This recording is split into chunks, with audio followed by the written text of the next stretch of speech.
몇 번 말씀드렸지만 오늘 말씀을 좀 이해하게 하기 위해서 한 가지 한 번 더 여러분들에게 말씀을 드리겠습니다. 저에 대한 이야기인데요. 제가 하나님을 만나고 나서 제가 이 이야기를 계속 여러분들에게 말씀을 드렸어요.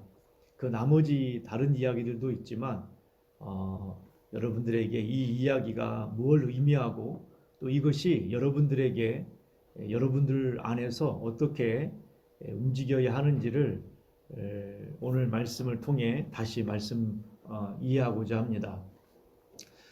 제가 고등학교를 들어가서 이제 그 신앙생활을 이제 본격적으로 시작을 했습니다. 강원도에 있는 누나와 함께 지내며 신앙생활을 본격적으로 하게 되었는데, 그런데 이제 저희가 이제 복수동에 있는 횃불교회를 다녔다고 말씀드렸잖아요. 그 당시에는 지금은 이제 그 한 3층 정도 되는 건물로 있지만 그 당시에는 지하만 있었어요. 위에를 짓지를 못하고 그냥 지하에서 예배를 드리는 상황이었습니다. 교회를 건축을 해야 되는 이제 교회를 건축하자고 하는 그런 이야기가 있었고, 그래서 이제 건축을 하기에 앞서서 이제 계획을 수립을 해야 되잖아요. 그래서 작정을 하기로 했습니다. 온 교회 성도들이 헌금을 작정을 하면 그 작정된 금액을 가지고 어떻게 건축을 진행할 것인가를 계획을 세우기로 했던 거예요. 그래서 이제 3일 동안 부흥회가 있었습니다. 3일 동안 부흥회를 하고 왜 건축을 해야 되는지, 건축을 했을 때 받는 복들에 대하여 강사 목사님이 설교를 하시고, 그리고 이제 둘째 날 저녁 때에 작정을 하기로 한 거죠. 이제 저도 그 당시 처음 이제 신앙생활을 시작을 하고 또 여름 수련회 때, 고등학교 1학년 여름 수련회 때 하나님을 또 수련회 가운데 만난 경험이 있으니 나도 작정을 해야 되잖아요. 고등학교 1학년 학생이었는데. 그래서 마음속에 내가 얼마를 하나님께 드릴까? 이제 그 당시에 건축이 완성될 때까지이니까 저는 그걸 어떻게 생각을 했냐면, 건축에 대해서 저는 알지를 못했으니까요. 아마 제가 고등학교 졸업할 때까지라고 생각을 했어요. 그냥 단순하게. 고등학교 졸업할 때까지 건축이 완성이 되겠지라고 생각을 하면서 고등학교 졸업할 때까지 내가 얼마나 하나님께 헌금을 드릴까, 이런 생각을 한 거죠. 근데 제 마음속에 얼마가 이제 강하게 생각이 나냐면 500만 원이 생각이 난 거예요. 지금부터 한 35년 전에 500만 원. 그 당시에 일반 주택 한 채가 6천만 원이었거든요. 10분의 1이니까 요즘으로 말하면 한 1,500에서 2천만 원인 거죠. 그 당시 제가 학교에 가면 수업료가 4번을 냈습니다. 4번을 수업료를 냈는데 13만 원이 수업료였고 2만 원 정도가 육성회비라고 하는 걸 냈어요. 한 15만 원, 그래서 15만 원 정도를 냈거든요. 한 12만 원이 고등학교 등록금이었어요. 그러니까 그 수업료. 그러니까 요즘 아이들 요즘은 다 정부에서 고등학교 의무교육이라 지원을 해주는데 요즘으로 말하면 한 45만 원 정도 되는 거니까요. 한 3배 정도, 한 4배 정도라고 보시면 됩니다. 요즘 한 1,500만 원에서 2천만 원 정도인 거예요.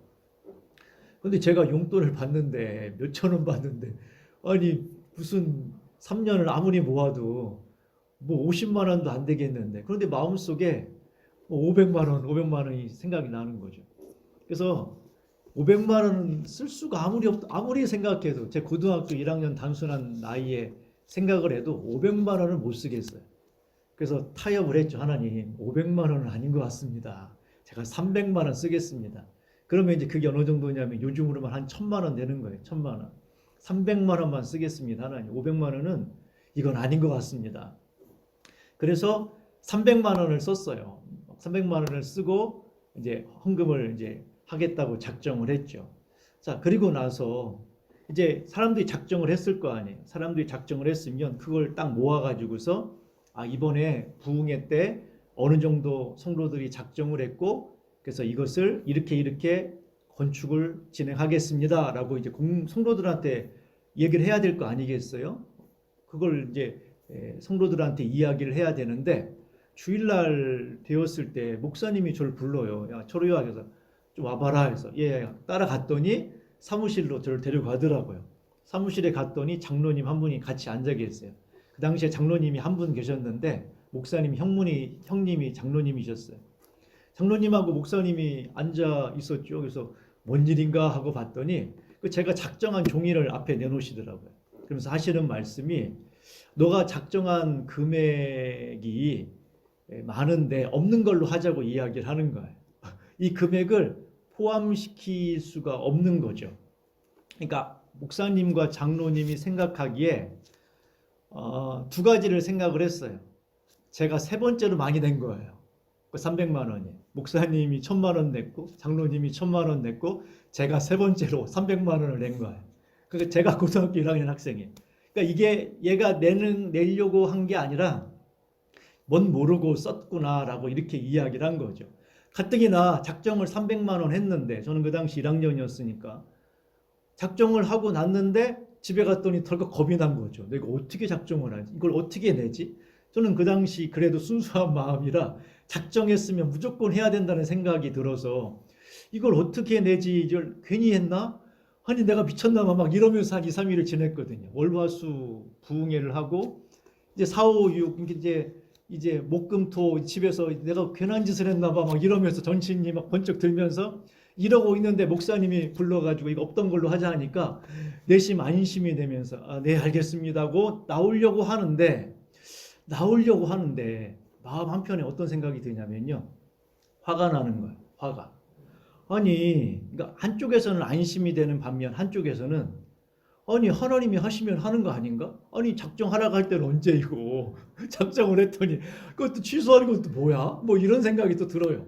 그래서 저는 이제 또 그런 거에 대해서 어떤 생각이 드냐면 아니 그냥 해가지고서 해서 그냥 할 수 있다라는 걸 보여줘야겠다 이런 생각이 갑자기 고등학교 1학년 학생의 마음에 딱 드는 거죠. 그런데 어디 가서 돈을 벌어요? 어디 가서 돈을 벌어? 그러니까 생각을 해봐서 이걸 어떻게 하면 내가 돈을 벌을까?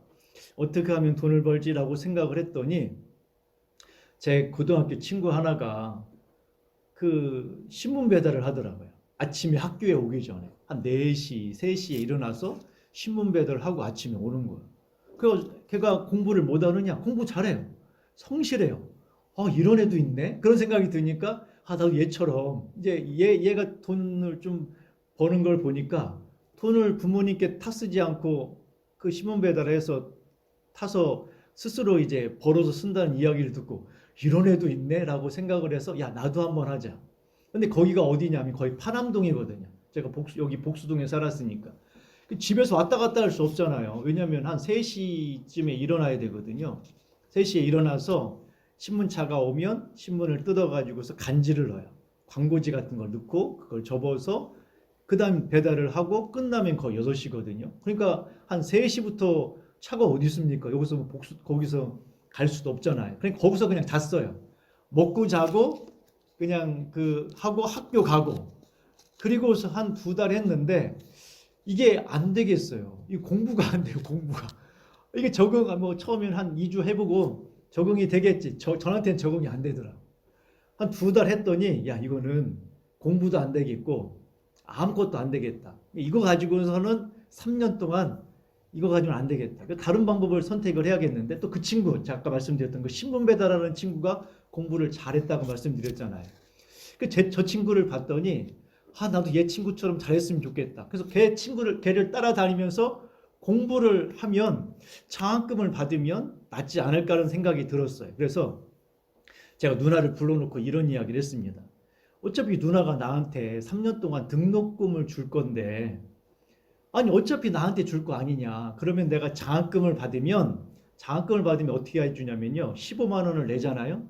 그럼 육성회비는 안 줘요. 그거는 이제 그냥 학교에서 그냥 그대로 지불하고 나머지 장학금을 받으면 13만 원을 돌려주는 그런 구조였어요. 그래서 제가 누나한테 어차피 누나는 내가 잘하든 못하든 어쨌든 3년 동안 등록금을 주려고 작정을 먹었으니 그 돈은 나한테 주고 내가 만약에 장학금을 받으면 내가 그걸 하나님께 헌금을 하겠다. 이렇게 이야기를 했죠.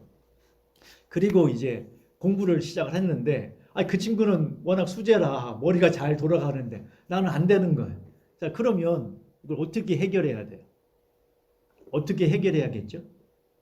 기도해야죠, 그러면. 기도해야죠. 하나님, 저는 공부를 해야 되는데, 장학금을 받아야 되는데, 그 300만 원을 채워 넣어야 되는데, 하나님, 저는 공부할 능력이 없으니까 공부를 할 수 있도록 도와주십시오. 그리고 나서 그 다음 학기부터 장학금을 받았어요. 다음 학기부터. 그래서 3년을 장학금을 끝까지 다 받았거든요. 1학년 2학기 때부터. 그런데 재미있는 사실은 뭐냐면 그래도 돈이 채워져요, 안 채워져요? 300만 원. 안 채워지죠. 왜냐하면 13만 원 1년에 4번인데 그래 봐야 한 6, 70만 원. 2학년, 3학년 하면은 그거 한 150만 원이고 1학년 2학기 때 2번이면 그래 봐야 200만 원 내외니까 안 채워진다고요. 근데 뭐가 있냐면 공부를 못 하다가 잘하면 거기다가 저는 부모님이 안 계시잖아요. 부모님이 안 계신데 공부를 못 하다가 잘해. 뭔가 스토리가 있잖아요. 그러니까 여기 외부에서 장학금을 줘요. 무슨 교원 단체에서 장학금을 주고 어디에서 장학금을 주는 거예요. 그러니까 그게 이제 아니 공부 못하는 애가 공부를 잘한대. 근데 부모님도 안 계시네. 너무 좋죠. 장학금 주기가. 거기다가 뭐 불량하지도 않고 아이가. 그러니까 장학금이 들어와서 졸업할 때까지 300만 원을 제가 다 냈어요. 그런데 여러분, 제가 이 말씀을 드리는 이유는 뭐냐면 제가 왜 이야기를 다른 이야기들도 있지만 왜 이야기를 계속 반복적으로 이야기를 하냐면 이것이 저의 인생의 중요한 전환점이 되었다고요. 하나님이 누구인지에 대한. 제가 거기서 두 가지 사실을 알았어요. 하나는 뭐냐면 첫 번째가 뭐냐면 내가 만약에 하나님께서 나에게 처음에 500만 원을 하라고 저에게 감동을 주셨을 때 제가 만약에 그걸 500만 원이라고 썼으면 가능했을까요? 안 했을까요? 했을 거란 말이에요. 그것이. 저는 이제 제 그릇이 거기까지는 안 되는 거죠. 저한테는 100만 원도 어려운 상황이었는데 300만 원도 엄청나게 제가 나름대로는 엄청나게 믿음을 보인 거예요. 제가 세 번째라니까요. 그 기회에서 세 번째로 많이 냈다니까요. 아니 그러면 여러분 고등학교 학생이 어른들 토탈 목사님, 장로님 제외하고 세 번째로 냈으면 많이 낸 거죠. 그런데 여러분, 그런데 제 마음속에 하나님이 주신 감동을 따라 제가 500만 원을 썼으면 어떤 식으로든 하나님이 채워가실, 그건 제가 채우는 게 아니라 하나님이 하게 하실 거라고 하는 사실을 제가 인식한 거예요. 그러니까 제가 그때 내가 믿음으로 100% 반응하지 못한 거에 대한 아쉬움이 있었어요. 제가 남은 게 내가 300만 원을 냈다 이게 중요한 게 아니라 내가 왜 내 생각을 거기다가 집어넣었지? 내가 왜 내 스스로 할 수 없다고 생각을 했지? 어차피 300만 원도 못하고 500만 원도 못할 건 뻔하잖아요. 아니 내 인간적인 생각에는 300만 원도 못하고 500만 원도 못할 거라면 그러면 믿음으로 300만 원이 아니라 500만 원하고 쓰고 움직였으면 어땠을까? 라고 하는 게 첫 번째였고 두 번째는 내가 방법을 찾아갈 때에 하나님께서는 그 답도 가지고 계셨다라는 거예요. 제가 가지고 있었던 해결책은 아까 예를 들어서 용돈을 아낀다. 아껴봐야 그거 얼마나 되겠어요. 한 달 아껴봐야. 그건 해결이 안 돼. 그건 제가 머리를 써서 생각한 거죠. 그럼 제 나름대로 해결책을 막 찾는 거예요. 예를 들어서 신문 배달. 이런 방법들을 찾았는데 그건 제 방법이었지 하나님의 방법은 아니었단 말이에요. 하나님은 그 문제를 해결할 길을 만들어 놓고 내가 그 길로 가기를 원했는데 저는 그 길을 찾아야 된단 말이에요. 우리는 그 길을 찾아야 돼요. 어떻게 찾아야 된다고요? 아까 말했잖아요. 기도해야 된다고. 그럼 두 가지 문제를 해결하도록 제가 고등학교를 그 경험을 통해서 하나님 앞에 나는 못하지만 하나님은 하시는구나. 하나님은 하실 수 있다. 두 번째, 그 답을 찾기 위해서는 기도해야 된다. 이게 저한테는 평생에 남는 사건이 된 거예요. 그래서 어떤 일이 발생을 하거나 어떤 문제가 발생하면 이 두 가지가 작동해요. 저한테. 하나님은 답을 가지고 계시고 그건 기도해야 된다. 왜 제가 이 말씀을 여러분들에게 말씀을 드리냐면 여러분들은 세 가지 중에 하나는 반드시 가지고 있어야 돼요.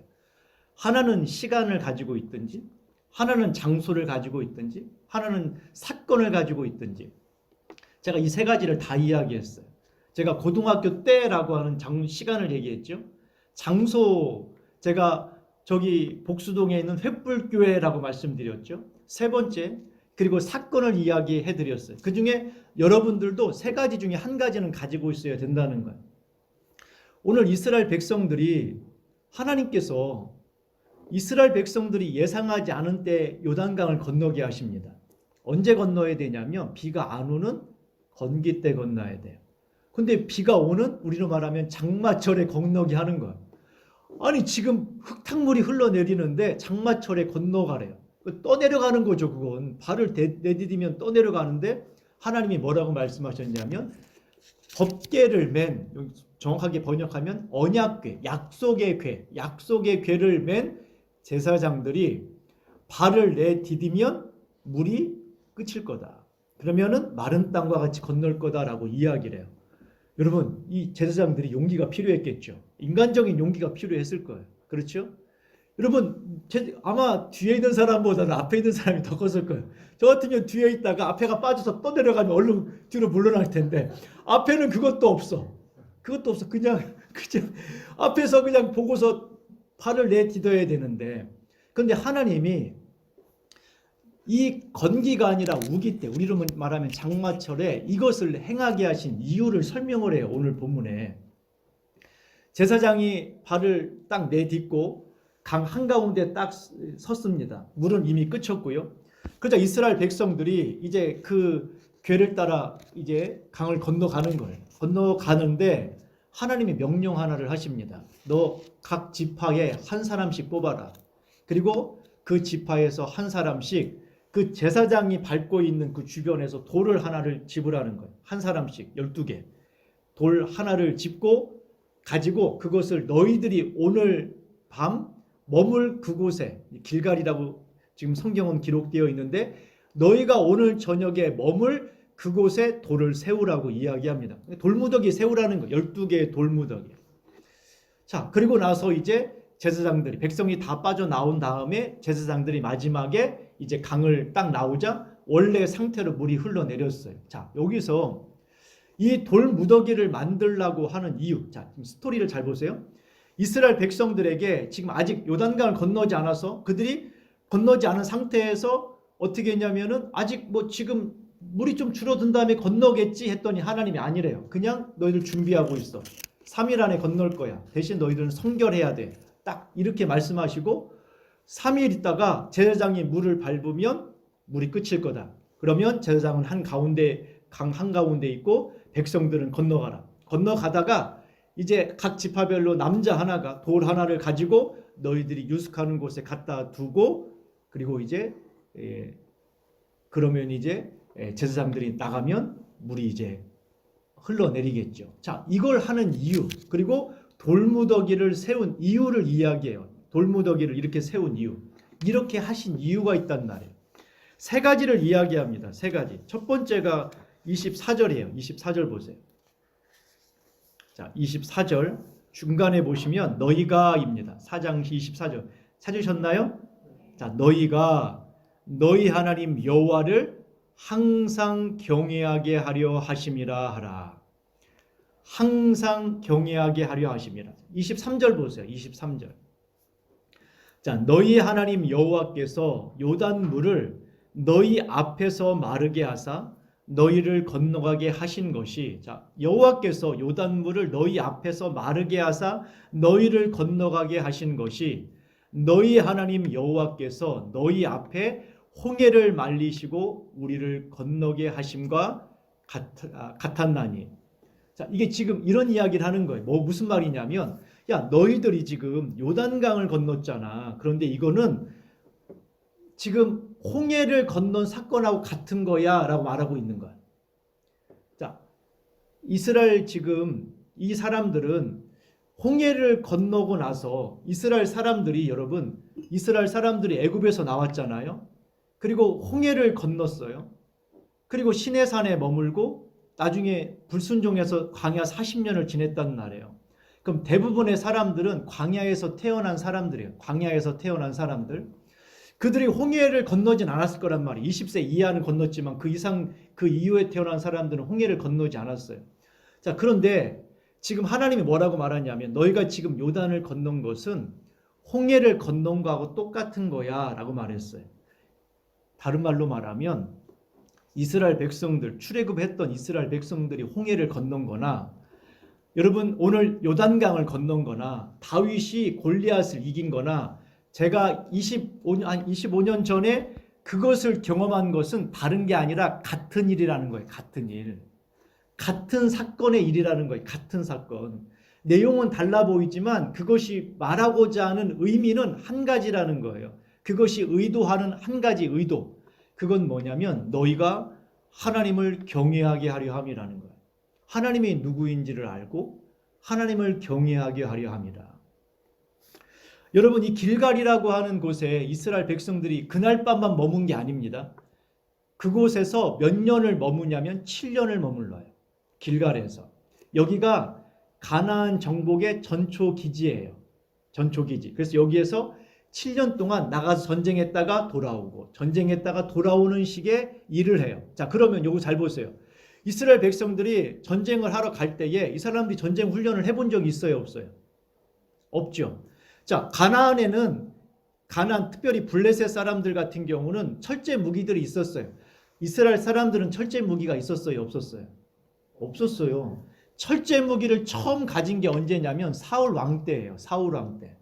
그때는 철제 무기가 없이 뭐가 있었냐면 뭐 작대기 이런 거예요. 작대기 이런 거. 이런 거 가지고 지금 철제 무기 가지고 있는 사람과 전쟁을 해야 돼요. 자, 무서워요, 안 무서워요? 무서울 수밖에 없죠. 자, 그런데 그때에 전쟁하러 나가야 돼요. 근데 거기에 뭐가 있다고요? 길갈에 뭐가 있다고요? 돌무더기가 있는 거예요. 돌무더기가 의미하는 바가 뭐예요? 하나님이 우리와 함께 하셨고 불가능했던 요단강을 건너게 하셨고 이 가나안 땅을 너희들에게 주겠다고 했던 약속의 돌무더기라는 말이에요. 자, 그러면 이스라엘 백성들은 뭘 보고 가는 거예요? 돌무더기를 보고 가는 거란 말이에요. 그리고 전쟁을 하고 돌아올 때 승리하고 왔죠. 승리하고 올 때에 자, 누군가가 전략을 짰을 거 아니겠어요? 누군가가 용기를 가지고서 목숨을 걸고 먼저 선봉에 섰던 사람이 있을 거란 말이에요. 그런데 돌아올 때에 또 뭐가 보여요? 돌무더기가 보이는 거예요. 그러면 이거 누가 승리하게 하신 거다? 하나님이 하셨구나.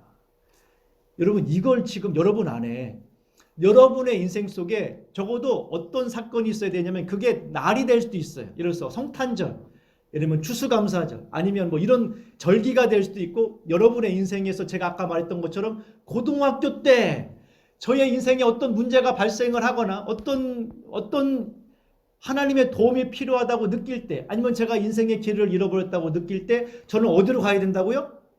고등학교 때. 장소가 어디라고요? 회풀교회. 어떤 사건? 그 사건. 그러면 내가 불가능했던 내 고등학교의 능력으로는 할 수 없었던 아니 그 어떤 아이도 할 수 없었던 그것을 하나님이 하실 수 있다면 이것도 하실 수 있지 않겠어? 라고 하는 여러분에게 그런 것이 있어야 된다는 거예요. 많이 필요하지도 않아요, 여러분. 몇 가지만 있으면 돼요. 여러분의 인생에서 중요한 거는 잃어버리지 않는 거예요. 자꾸 잊어요, 우리 마음속에서. 그냥 한두 가지만 있으면 돼. 많이도 필요 없다니까요. 많이도 필요 없어요, 여러분. 한 가지만 있으면 돼요, 한 가지만. 그게 여러분들에게 있어야 돼요. 그 돌무더기가 그냥 단순한 돌무더기가 아니라 하나님이 너희와 함께 하셔. 하나님이 불가능한 것을 행하시는 분이야. 하나님께서 약속하신 것을 반드시 지키시는 분이야. 그것을 기억하게 만드는 거예요. 기억하게 만드는 거. 여러분들에게는 가장 여러분의 인생에서 그 사건이 어떤 거예요? 여러분의 마음속에서 하나님이 나한테 이렇게 역사하셨지. 그 사건. 우리 장로님이 늘 하시잖아요. 간증하실 때 다리를 크게 자르려고 하실 때 하나님이 일어나라 했던 거. 여러분 이건 기적이죠. 어디 이런 기적이 있습니까? 여러분 그게 뭐 성경에 나와 있는 나병 환자가 치유받거나 죽은 자가 살아난 거하고 차이가 있나요? 저에겐 차이가 없어요. 이거는 하나님이 역사하신 그 차이가 없어요. 물 위를 걷는 것이나 오병이어 기적을 보리떡 5개와 물고기 2마리로 5,000명을 먹인 것과 저에게는 장로님이 그 자리에서 일어난 이 사건이 다르지 않아요, 여러분. 다르지 않다니까요. 똑같은 거예요, 똑같은 거.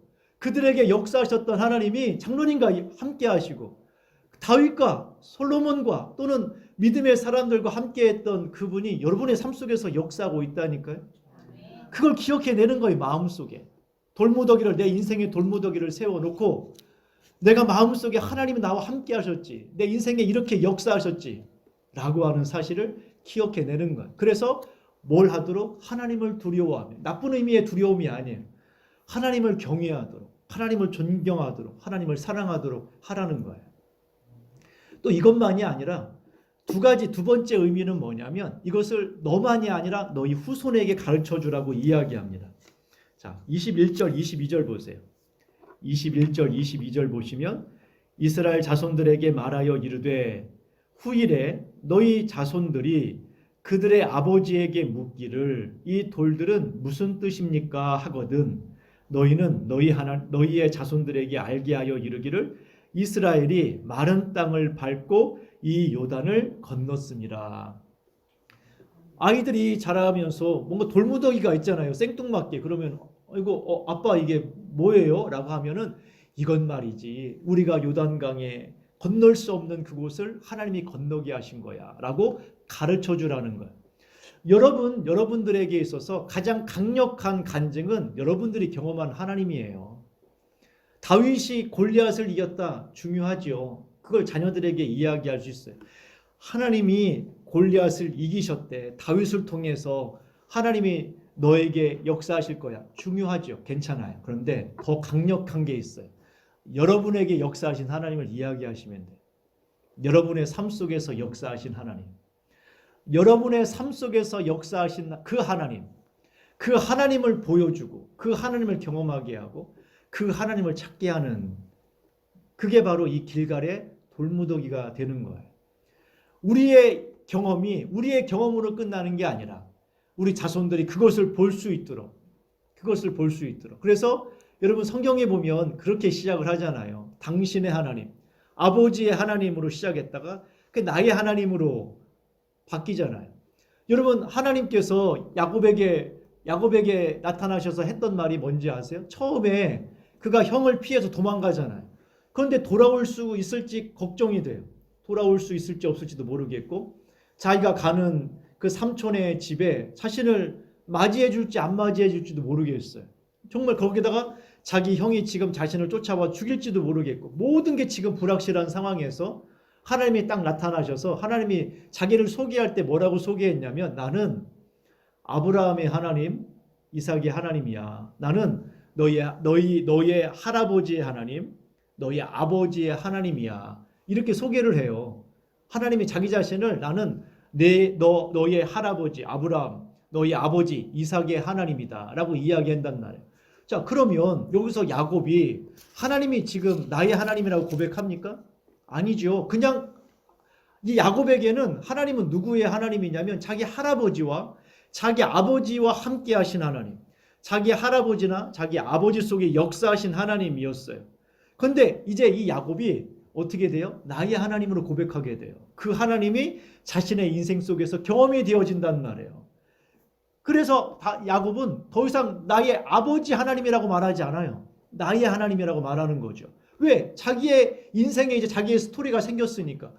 여러분이 스토리가 없을 때, 여러분들이 하나님과의 스토리가 없을 때는 다윗 이야기 꺼내도 돼요. 하나님이 다윗에게 이렇게 역사하셨대.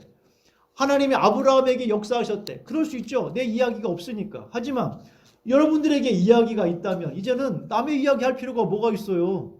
아니 내가 하나님에 대한 경험이 가지고 있는데 굳이 남의 이야기 할 필요가 뭐가 있냐는 말이에요. 내 이야기를 하면 되죠. 내 속에 역사하신 하나님, 나와 함께 하신 하나님, 내 인생을 이끌어 가신 하나님, 그 이야기를 누구에게?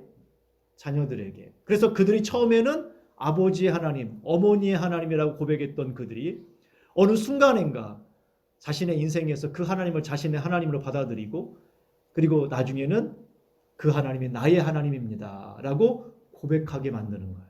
그게 지금 이 길갈의 돌무더기란 말이에요. 거기에 끝이지 않습니다. 여러분 24절 한번 보세요. 24절 앞에 보시면 뭐라고 나와 있냐면 이렇게 나와 있습니다. 자, 이는 땅의 모든 백성에게 여호와의 손이 강하신 것을 알게 하며. 자, 이 길갈에 세운 돌이 첫 번째 누구를 위한 거라고 말씀드렸죠? 우리 자신을 위한 거예요. 하나님이 누구인지를 알고 내 속에 역사하신 하나님을 경외하게 하는 것. 자, 두 번째는 누구를 위한 거라겠죠? 자녀들을 위한 것. 내 속에 역사하신 하나님을 그들이 알고 그들도 자신의 하나님으로 삼고 하나님을 경외하게 하기 위해서. 자, 세 번째는 누구를 위해서? 모든 사람들을 위한 거예요. 그 스토리가 모든 사람 속에 있어야 된다는 거예요. 모든 사람들에게 보여주는 사건이 돼야 돼요. 특별히 하나님이 지금 요단을 건넜잖아요.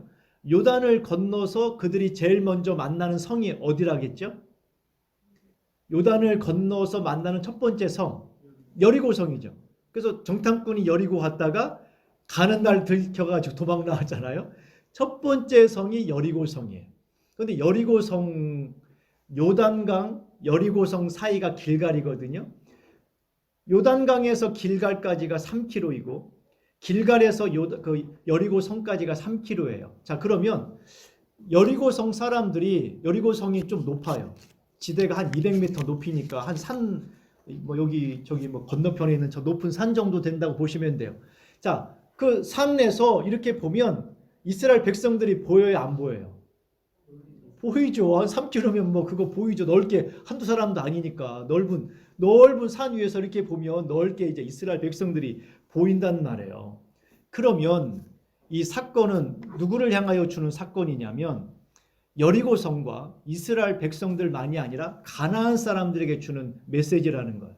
하나님은 이런 분이라는 거. 자, 그러면 여기서 이스라엘 백성들이 아니라 가나안 사람들에게 주는 메시지는 뭐예요? 하나님이 그들에게 이 길갈의 돌무더기와 이 요단강을 건너게 하신 이유가 뭐냐는 거예요. 그들에게 주는 메시지. 자, 이스라엘 백성들에게 주신 메시지는 뭐예요? 지금 현재 그 사건을 경험한 백성들의 메시지는 뭐예요? 그들에게 준 하나님의 메시지는 너는 이 하나님을 경외하며 살아라, 이거죠. 자, 그 후손들, 아직 태어나지 않은 후손들에게 주는 메시지는 뭐예요? 하나님은 이런 분이니 그 하나님을 너의 하나님으로 삼고 살아가라. 이게 후손들에게 주는 메시지. 사건은 같은데, 자, 그러면 안 믿는 사람들에게 주는 메시지는 뭐냐는 거예요? 가나안 사람들에게 주는 메시지는 뭐예요? 이 하나님께 뭐 하라는 거예요? 돌이키라는 거예요. 너희들이 전쟁을 준비해서 이길 수 있는 게 아니다. 여리고성 아무리 그 당시 두 겹을 만들었거든요. 아무리 준비한다 하더라도 이 하나님을 이길 수 있는 길은 없다. 살 수 있는 길은 한 가지밖에 없어요. 뭐예요? 회개하고 돌이키는 거예요. 그걸 향하여 주는 메시지란 말이에요. 하나님이 어떤 분인지를. 그렇다면 여러분, 이게 우리 안에 다 있어야 돼요. 제가 아까 말씀드렸죠. 고등학교 때 횃불교회에서 그런 일이 있었습니다. 이 사건은 누구에게 이야기해도 하나님이 누구인지를 보여주는 사건이 되는 거예요. 그렇죠. 나에게는 이런 하나님이었지. 내 인생 속에 눈에 보이지 않지만, 여러분, 그 당시에 하나님이 제 눈에 보이는 거 아니었잖아요. 그냥 500, 300 그게 전부예요. 그게 저한테는 전부였다고요. 나머지는 길을 찾아가야 돼요. 뭘 하면서? 기도하면서 답을 찾아가야 되는 것. 그리고 답을 찾았죠. 하나님은 역사하셨구나. 눈에 보이지 않았지만 그 상황 속에서 역사하시고, 그리고 내가 가지고 있는 계획이 아니라 하나님은 계획을 가지고 계시는구나. 내가 그것을 기도함으로 찾은다면, 내가 그것을 기도함으로 행할 수만 있다면 하나님은 내가 생각했던 것보다 더 좋은 것을 하실 수 있는 분이구나 라는 것을 저는 배웠단 말이에요. 제 후손에게도 이야기를 해서 그 하나님이 너희 하나님이 되도록, 네가 지금 하나님을 경외하면 가장 좋은 베스트이고, 네가 만약에 하나님이 누구인지를 모른다면, 너의 인생에 살아가다가 너가 가로막히는 상황을 경험한다면 내가 만난 그 하나님을 너의 하나님으로 삼아라 라고 하는 스토리가 될 것이고, 믿지 않는 사람에게도 마찬가지겠죠. 그 살아계신 너에게, 제가 가끔 그런 이야기를 하잖아요. 설교 시간에 뭐라고 이야기하냐면, 그냥 다 해봐라. 그냥 하고 싶은 거 다 해보세요. 그냥 당신이 생각하는 것 다 해보세요. 그런데 안 된다면 그때는 돌이키세요. 그런 얘기 몇 번 했죠. 그 얘기가 지금 이 얘기하고 똑같은 거예요. 하나님을 알지 못하고 하나님을 경외하지 못해서 그냥 나의 생각으로 가득 차 있다면 마음껏 해보라는 거예요. 그냥 하고 싶은 대로 당신이 생각하는 다 해봐라. 그런데도 되지 않는다면 그때는 돌이키라는 거예요. 돌이켜서 진짜 하나님을 찾아야 될 때가 되는 거죠. 여러분에게 그런 스토리를 찾으셔야 돼요. 그리고 잊지 않아야 돼요. 여러분, 그것은 많이 필요한 건 아니에요. 몇 가지만 있어도 돼요. 한두 가지만 있어도 돼요. 그것을 자신의 인생 속에 확실하게 붙들고 가야 된다는 거예요. 여러분의 삶 속에 지금까지 수십 년 동안 신앙생활하면서 이거는 내 생각이 아니라 이건 하나님밖에는 답이 없다. 이거는 하나님이 하신 거다라고 하는 사건이 있을 거 아니겠어요. 이거는 진짜 하나님이 하셨다. 이거는 하나님이 하신 거야. 이거는 내 힘으로 한 게 아니었어. 라고 하는 그 사건을 다시 마음속에 회상하시라는 거예요. 전쟁을 나가기에 앞서서 내일 여러분의 인생을 살아가기에 앞서서 그것을 보고 가시라는 거예요. 길갈, 여러분의 삶 속에 역사하신 그 하나님, 길갈의 하나님, 여러분의 저에게는 횃불교회에 있었던 그 지하실에서 만난 그 하나님 보고 나의 인생을 다시 가야 되잖아요.